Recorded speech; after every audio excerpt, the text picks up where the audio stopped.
Ինչն է պահում մեր ազգային հավաքական կերպարը։ Սուրհանդակը, մտածում եմ ես։ Ինչու ես այդքան լավատես մեր բնավորության,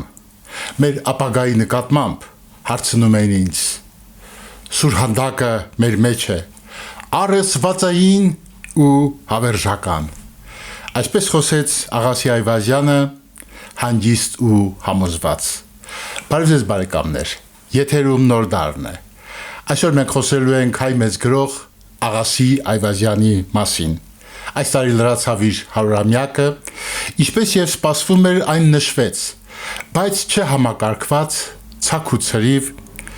եւ հանրությունը լայն իմաստով չնկատեց, թե ինչ երևույթ էր դա Հայաստանի համար 100-ամյա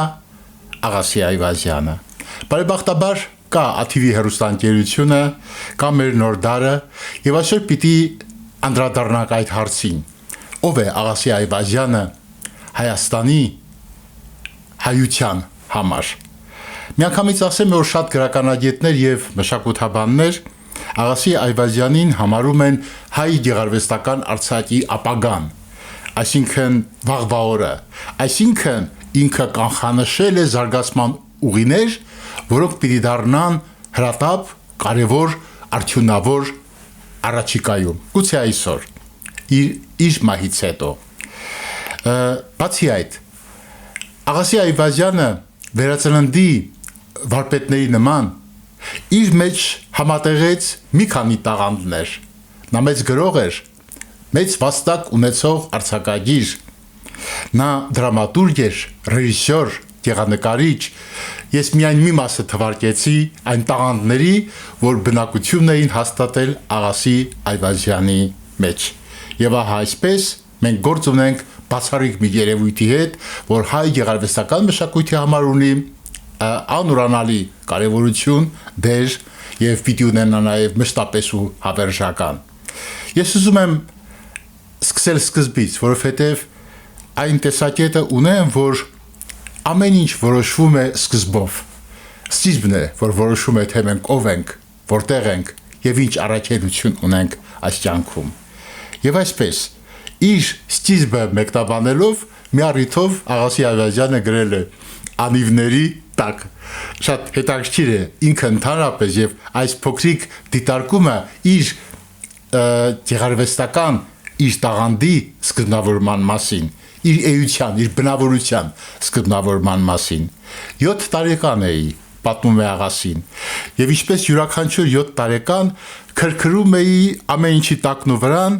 իմանալու համար նրանց գոյության առեսվածը։ Դեռ խաղալիքների փորոտիկն էի քանդում ու տնտղում, հետո սևեռվեցի ավելի մեծ իրերին ու երևույթներին, մտա կինոթատրոնի պաստառի ետև տեսնելու երևութականի եւ աներևույթի, պաստառի ու աստառի փոխկապակցության մեխանիզմը։ Թիկունչից պարկելով տեղավորվեցի երկաթգծի ռելսերի արանքում, դա էլ է արել, որպեսզի ներկա լինեմ շոչեքարշի շարժման գաղտնագործությանը։ Գնացքը եկավ, անցավ վրայովս, կրակուբոց թափելով դեմքիս ու ճերմակ վերնաշապիկիս։ Տարիներ անց ես մտա մարդկանց մեջ, սկսեցի քրքրել նրանց տակն ու վրան։ Նրանք անցան վրայովս, թուք ու մուր թափելով ճերմակ վերնաշապիկիս եւ գլխիս վրա, եւ ես մինչեւ օրս գլխի կոր նայում եմ նրանց հեռացող կերպարանքներին։ Սա սկիզբն է, որը դարձավ մի ամբողջ ճակատագիր։ Աղասի Այվազյան գրողը երբեք չի խոսել մեկ երևույթի մասին առանց նրա խորքը թափանցելու։ Ահա ինչու մենք գործ ունենք փիլիսոփա անհատականության հետ։ Եվ ես իրեն ուզում եմ հարցնել, ինչից պիտի վախենանք, Աղասի, կամ դու ինչից ես վախենում։ Այս հարցի պատասխանն էլ ունի, շատ արդիական, մեզ համար կարևոր։ Մեր տեսակը նույնն է, պատասխանել է Աղասի Այվազյանը, նույնն է տեսակը։ Եվ ես մի տեսություն ունեմ, մարդը իր երեխայի մեջ չէ, որ պիտի հավերժի, այլ ազգի մեջ, որովհետև երեխան դառնում է ազգ, ես մեր ազգի մեջ եմ, ոչինչ չի կորչում։ Ազգից ծնվել եմ, ազգի մեջ էլ կփոշիանամ, Հայաստանն եմ։ Եվ մեռնելուց էլ չեմ վախենում, որովհետև Հայաստանն եմ։ Միայն մի բանից եմ վախենում, Հայաստանը չնահանջի։ Միայն մի բանից եմ վախենում, Հայաստանը չնահանջի, չկորցնենք ունեցածը։ Սա կարող եմ ասել իր պատգամն է, իր պատվիրանը, որտեղ այս մասին խոսեց 2007 թվականին, երբ պիտի հավերժ փակվեին հանճարի աչքերը։ Ինչ անենք։ Համակերպվենք, խաղաղվենք, պայքարենք, ես հարցնում եմ Աղասի Այվազյանին, եւ նա պատասխանում է իր աղի կոմսը սքանչելի վիպակով. Մարդու գոյությունը այդ լարումն է, ուրեմն մի հանձնվիր, հանձնվելը վերջ չունի, մեռնելն էլ ապրել է, պարտությունը միջոց չի, փրկություն չի, հանգիստ չի, հանգստանալու համար հաղթել է պետք, պարտությունը վերջ չունի, չի կարելի մի անգամ պարտվել, նա միայն սկիզբ է դառնում, իսկ վերջ չունի։ Ուրեմն պայքարենք, ասում էր Աղասի Այվազյանը։ Մեր գոյի գաղտնիքը ինչ է, հայությունը ինչ է պահում մեր ազգային կերպարը։ Սքանչելի մի պատմվածք ունի, որ ես համարում եմ հայ արձակի գագաթներից մեկը, կոչվում է Սուրհանդակ։ Փնտրեք սիրելի բարեկամներ, ինչի մասին որ կխոսենք այսօր։ Մենք պիտի անդրադառնանք իր գլուխ գործոցներին։ Սուրհանդակ։ Հայկական առօրյայի թոհուբոհում, բարևների ու մնաց բարևների, ցանկությունների եւ պահանջների, խոսակցական ժխորի մեջ լսեցի. Օնիկ ջան, շատ դարդ մի անի, ես մի գործ եմ ճարել, երկուսիս էլ հերիք է։ Խոսքը կրկնվեց ուղեղումս, անդրադարձ տվեց, հասարակ ու ծանոթ էր, մտեր մի կարողանությամբ, տոհմային մակատեքստով, բջիջի հարազատությամբ, ես մի տեղ եմ ճարել, երկուսիս էլ հերիք է։ Ես մի բաժակ եմ ճարել, երկուսիս էլ հերիք է։ Այս բառերը, այս արտահայտությունը լսվում են ամբողջ Հայաստանով մեկ, որտեղ Սուրհանդակը եկել է։ Գնում է նաև հին աշխարհ, այնտեղ էլ հայտնաբերում է Սուրհանդակին։ Հայոց Աբգար թագավորը հիմնեց Եդեսիա ճգնաքաղաքը։ Առաջին դարն էր եւ Երուսաղեմում ապրում էր Քրիստոսը։ Աբգարը հոգու տառապանք ուներ եւ իր Սուրհանդակին ճամփեց Երուսաղեմ հետեւյալ նամակը ուղղելով Հիսուս Քրիստոսին։ Այս ամբողջ պատմությունը մեզ հաղորդում է Մովսես Խորենացին եւ բերում է նաեւ նամակի տեքստը։ Հիսուսիդ, որ Երուսաղեմում հայտնվեցիր, ողջույն։ Եվ ապա լսեցի, թե հրեաները քեզանից դժգոհում են եւ ուզում են քեզ չարչարել, բայց ես մի փոքր եւ գեղեցիկ քաղաք ունեմ, որ երկուսիս էլ բավական է։ Այսպես է գրում հայոց թագավորը Քրիստոսին։ Հայաստան աշխարհում ի սկզբանե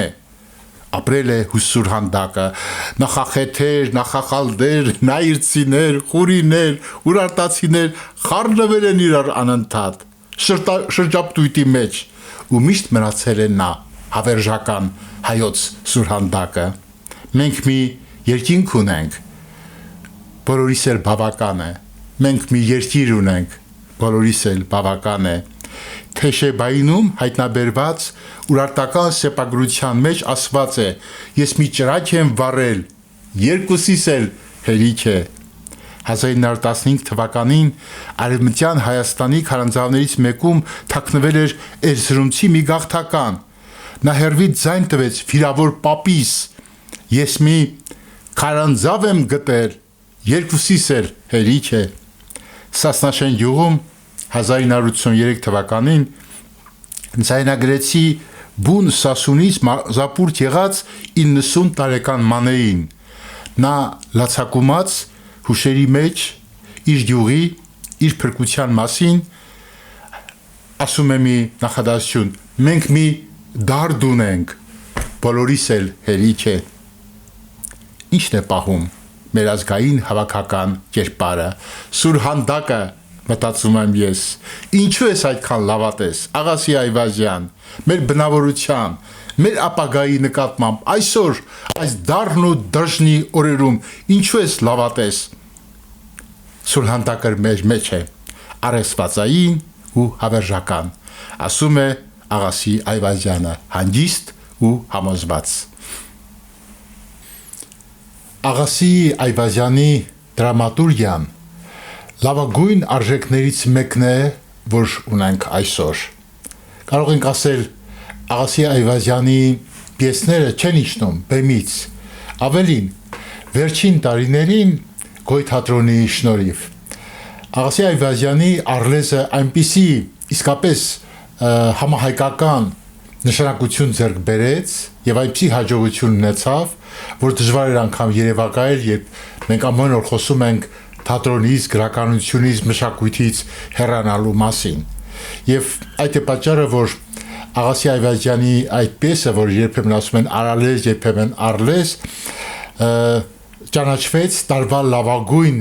բեմականացում եւ շնորհակալագրեր հանձնվեցին ռեժիսորին, Գոյ թատրոնին։ Կարելի է շատ խոսել Այվազյանի դրամատուրգիայի մասին, նրա բոլոր պիեսներին կարելի է անդրադառնալ, բայց ես ուզում եմ հատկապես շեշտել ահա այս պիեսը Արլեզը որ մի բացառիկ երևույթ է իր հոգեբանական, իր գեղարվեստական, իր դիցաբանական նույնիսկ արժանինքներով շատ արդիական է եւ խոսում է մեր ժամանակի մասին ինչպես ասում են ծովի համը զգալու համար մի կաթիլն էլ բավական է եւ ես ուզում եմ ներկայացնել այս պիեսի վերջաբանը եւ այսպես Աղասի Այվազյան Արլես հերոսուհին պատմում է մի զարմանալի մղձավանջային երազի մասին, որ ինքը տեսել է։ Երազ հետաքրքիր է, ինչ, պատմիր, հարցնում են նրան։ Հիշում ես մի անգամ պատմեցիր, որ ճանապարհին հանդիպել ես մեքենայի տակ ընկած շների, հա, դա սոսկալի էր։ Ես երազում մեքենա էի վարում եւ առանց ղեկին ձեռք տալու ու կարծեմ նույնիսկ մեքենան ղեկ չուներ մեքենայում միայն ես էի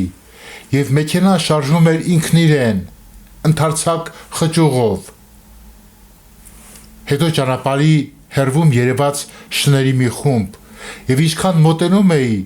շների զանգվածը ահագնանում էր մեծանում իմ դիմաց գալիս էր շների ամբող հազարավոր շներ Նրանք բռնել էին ամբողջ ճանապարհը, ամեն տեսակի շներ, փոքրեր, մեծեր, նրանք գրավել էին խճուղին ու գալիս էին եւ գալիս մեքենան կանգնեց եւ հարցնում եմ ուր եք դուք գնում Նրանցից մեկը որ հավանաբար առաջնորդն էր պատասխանում է մենք հեռանում ենք ձեզանից Ձեզ սեր պետք չէ դուք սպանում եք շներին տեսել եք ճանապարհները ամեն տեղ մեռած շներ են Դա ձեր մեռած սերն է,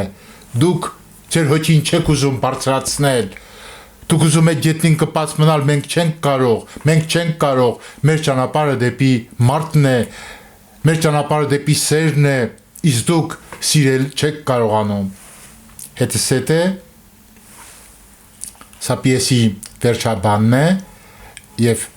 բեմականացումը այդպես էլ ավարտվում է, ես մեկ տասնյակ անգամներ ներկա եմ եղել, չեմ հագեցել այս պիեսից, հերոսուհին խոսափողը ցած է դնում եւ առաջանում է դեպի բեմեզր, այսինքն դիում է հանդիսականին, դիում է մեզ, դիում է ժողովրդին, դիում է ամբողջ համայն հայությանը։ Դուք սիրել չեք կարող, մնաք բարով Դուք սիրել չեք կարող, մնաք բարով։ Սա հրաժեշտ է բողոքի նշան եւ Աղասի Այվազյանի պիեսը ահա ինչու ցնցեց հանդիսականի հոգին, որովհետեւ շատ խոր հարցեր են այստեղ արծարծված, մասնավորապես մի դրվագ հիշեցնեմ, մեքենայում միայն ես էի, մեքենան շարժվում էր ինքն իրեն, մեքենան ղեկ չուներ Այս ամեն դրվագը հարկադրում է, որ մենք մտորենք, որ մենք խորհենք մեր կյանքի եւ մեր հոգու մասին, հոգու բրկության խնդիր է դնում Աղասի Այվազյանը։ Մեր մեծ մտավորականի, մեր մեծ գրողի հաջորդ ոլորտը, որը ինքը զբաղեցրեց իրավամբ իր տաղանդով լցնելով ամբողջ այդ ասպարեզը, դա ռեժիսուրան է։ Աղասի Այվազյան ռեժիսորը, Աղասի Այվազյան սցենարիստը։ Շատ կցանկանայի, որ Աղասի Այվազյանի սցենարական վարպետության դասեր լինեին, եւ մեր երիտասարդները սովորեին Աղասի Այվազյանից այն վարպետությունը, որ նա ուներ։ Հիշեցնեմ ձեզ, որ որպես ռեժիսոր Աղասի Այվազյանը աշխատել է Հայֆիլմ կինոստուդիայում 1967 թվականին Հայֆիլմ կինոստուդիայում նրա սցենարով նկարահանվեց Եռանկյունի հռչակավոր գլուխգործոց ֆիլմը,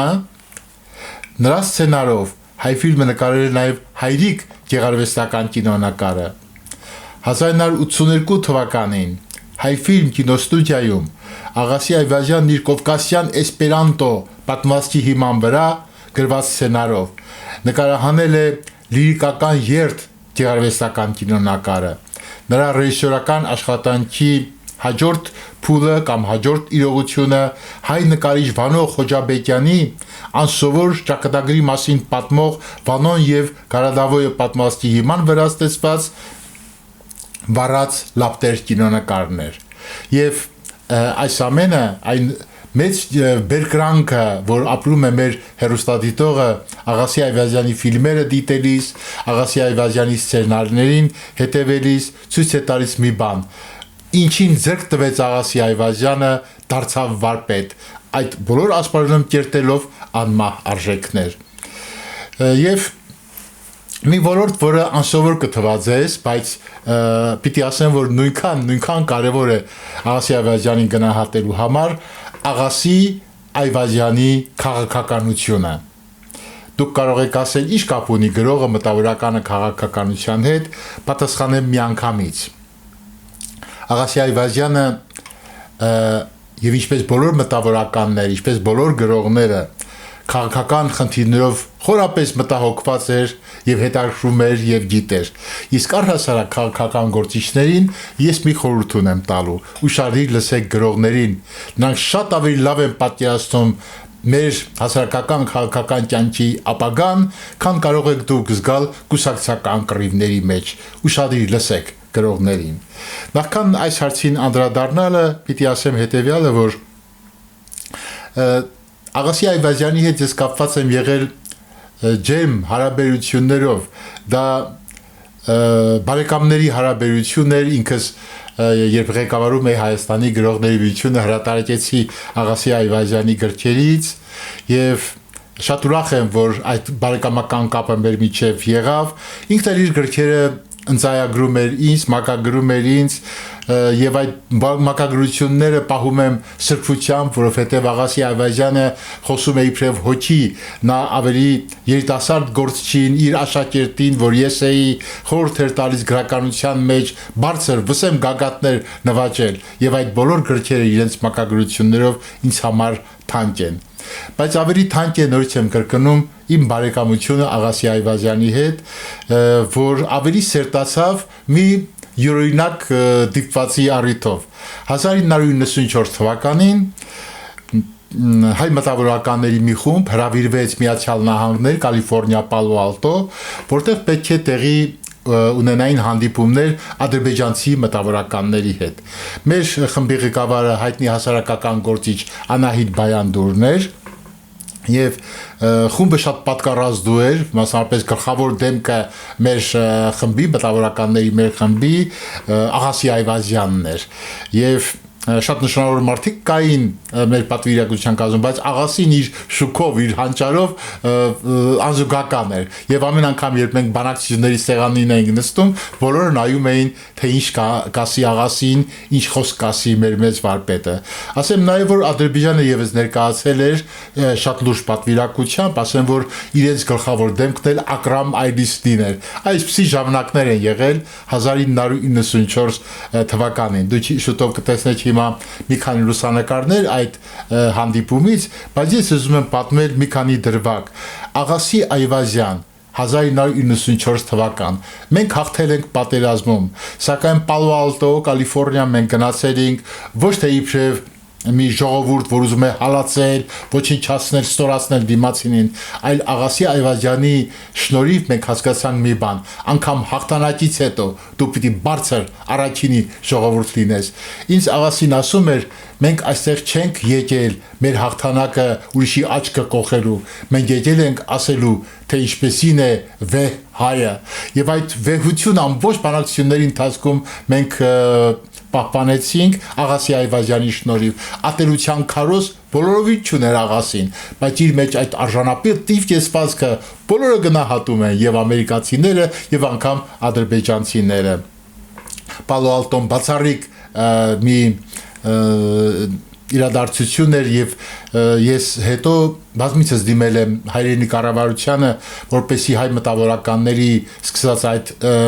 նախաձեռնությունը շարունակվի, որը մենք անվանում ենք ժողովրդական դիվանագիտություն, ցավոք սրտի, ինչպես շատ մեր առաջարկներ, սա էլ մնաց ձայն բարբարո հանապատի։ Արդյունքը դուք տեսնում եք, թշնամական հարաբերությունները խորացան, ի վերջո հասցրեցին պատերազմի։ Իսկ այն ժամանակ շատ բան հասկանալի էր, եւ շատ բան մենք զգում ենք, շատ բան հասկանում ենք, եւ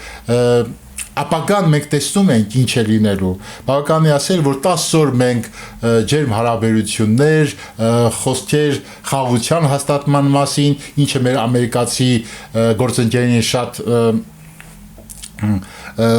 դուր էր գալիս այդ մթնոլորտը, որ մենք ստեղծել էինք, սակայն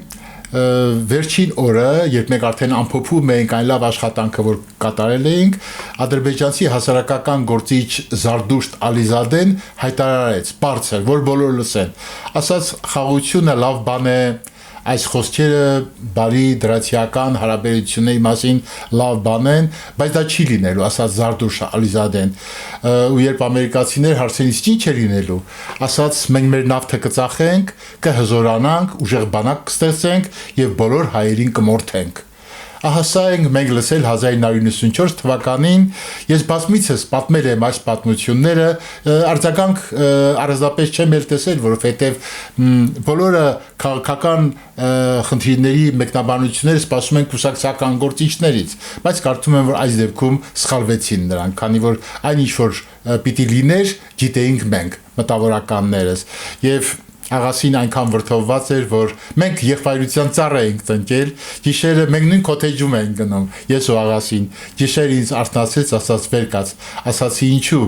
թե գնում ենք այդ ծառը հանենք, որովհետև խաղաղություն չի լինելու, ասաց Աղասի Այվազյանը։ Ահա սա էր, սիրելի բարեկամներ, այն ինչ որ ուզում էի ձեզ պատմել Աղասի Այվազյանի ու նրա քաղաքական մտածողության մասին, առ այսօր արդիական, առ այսօր շատ կարևոր եւ պիտի ասեմ անկեղծորեն Աղասի Այվազյանը շարունակում է մնալ ուսուցիչ, եկեք լինենք իր լավաշակերտները։ Հրաշքների իսկական աշխարհ է բացում Աղասի Այվազյան գեղանկարիչը։ Եթե ուսումնասիրենք իր գեղանկարը մենք կտեսնենք ակնհայտ կապ Աղասի Այվազյանի գրականության եւ գեղանկարչության միջեւ, բայց այն միստիկ, երազային, խորհրդավոր աշխարհը, որը ընդգծված կերպով Աղասին ներկայացնում է իր գեղանկարներում, նրան դարձնում են առանձնահատուկ երևույթ, ունիկում մեր գեղարվեստի բնագավառում։ Բոլոր գեղանկարները արժանի են ուշադրության, սակայն ուզում եմ հուշել, որ յուրաքանչյուր ստեղծագործություն Աղասի Այվազյանի գեղանկարչի ունի գաղտնիք, եւ այդ գաղտնիքները, որոնք շատ խորհրդավոր էին, շատ լավ այդ ամենին տիրապետում էր, գիտեր նրա կինը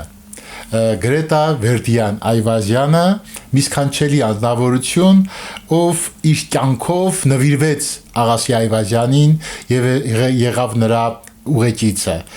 Ամեն անգամ, երբ խոսում ենք Աղասի Այվազյան գեղանկարների մասին, Տիկին Գրետան ասում էր, որ ամեն մի գեղանկարի մասին կարելի է գրել առանձին ուսումնասիրություն, եւ ինքը դա սկսեց անել։ Ցավում եմ, որ վաղաժամ մահը հնարավորություն չտվեց Տիկին Գրետային շարունակելու այդ ուղղությամբ իր աշխատանքը, սակայն մի քանի նմուշներ պահպանվել են եւ մենք հետագայում առիթ կունենանք անդրադառնալու այդ հետարքիր մեկնաբանումներին։ Կինը մեկնաբանում էր ամուսնու գեղանկարչական աշխարհը։ Սքանչելի մի իրողություն, որը բացառիկ կարևոր է մեր արվեստի ժամանակակից ընթացքը ճիշտ հասկանալու համար։ Ասեմ նաեւ, որ Տիկին Գրետան այնքան նվիրված էր ամուսնուն եւ այնքան ճիշտ էր պատկերացնում Աղասի Այվազյանի տեղը դերը մեր կյանքում, որ պնդում էր, որ Աղասի Այվազյանի անվան մի մշակութային կենտրոն պիտի ստեղծվի, Աղասի Այվազյանի անունով թանգարան պիտի լինի։ Դա շատ կարևորում էր ուսումնակրթական ուղղվածությունը այդ թանգարանի, որ ինքը պիտի ունենար։ Ես ընկերացա Տիկին Գրետային, ես իր լավ բարեկամն եմ եղել եւ միասին շատ մեծ աշխատանքներ ենք կատարում, սակայն ցավոք սրտի մեր կառավարությունը ոչ մի ընթացք չտվեց մեր ծրագրերին։ Ավելին,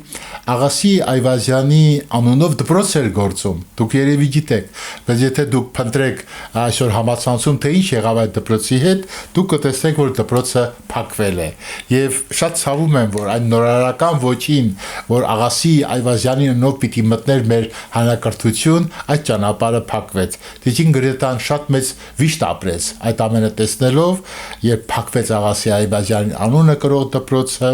երբ իրականություն չդարձավ մշակութային կենտրոն ստեղծելու իր ծրագիրը Աղասի Այվազյանի անունով, բայց բոլոր դեպքերում մնաց կնոջ ջերմ սերը եւ Աղասի Այվազյանին ես համարում եմ երջանիկ տղամարդ, որ նման կին ուներ։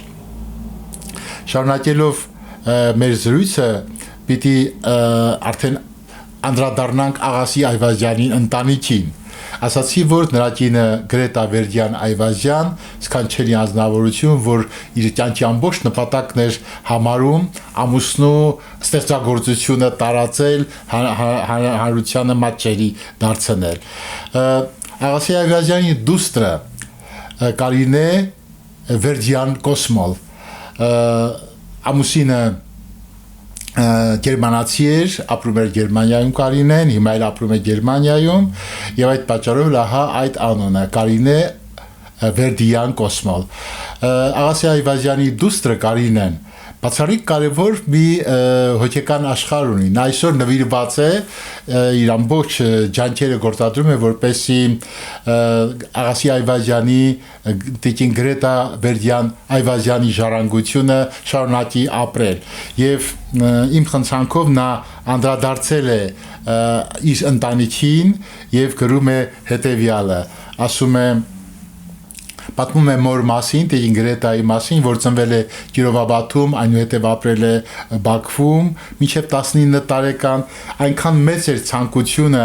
հայերեն սովորելու, հայկական միջավայր ապրել, որ 19 տարեկան հասակում նա հայտնվեց Երևանում։ Ապա հանդիպումը Աղասի Այվազյանի հետ, որ բացառիկ էր նրանց կյանքում, Հայաստանը, որ կարոտում էր Տիկին Գրետան, նրան ներկայացավ Աղասի Այվազյանի տեսքով։ Շատ կարևոր է այս խնդիրներին անդրադարձը, ահա ինչու Տիկին Կարինեն կարծում է, որ Աղասի Այվազյանի եւ Տիկին Գրետայի հանդիպումը պատահական չէր, որովհետև նրանք ստեղծված էին իրենց միմյանց համար։ Այնպիսի քնքշությամբ էր Աղասին կնոջ անուն տալիս Գրետա, որ տանը բոլորը հասկանում էին, որ հնարավոր է ապրել սիրով ու լինել երջանիկ։ Իր հերթին էլ Գրետա Վերդյանը ամեն ինչ անում էր, որ իր ամուսնու գրքերը շատերը կարդան եւ իր գաղափարները մատչելի ու հասկանալի լինեն։ Սա շատ մի գեղեցիկ ընտանիք էր, որը այսօր էլ պահպանում է այդ ավանդույթները։ Ես հաճախ եմ եղել Աղասի Այվազյանի տանը, օրեր առաջ նույնպես հանդիպեցի իր ընտանիքի անդամներին եւ պիտի ասեմ, որ Աղասի Այվազյանի հիշատակը պահպանում են սրբորեն։ աղասին ուսուցիչ էր իր ընտանիքում, աղասին սիրող հայր էր իր ընտանիքում, եւ սա ոչ մեկը մոռանալ չի կարող։ Այդ է պատմում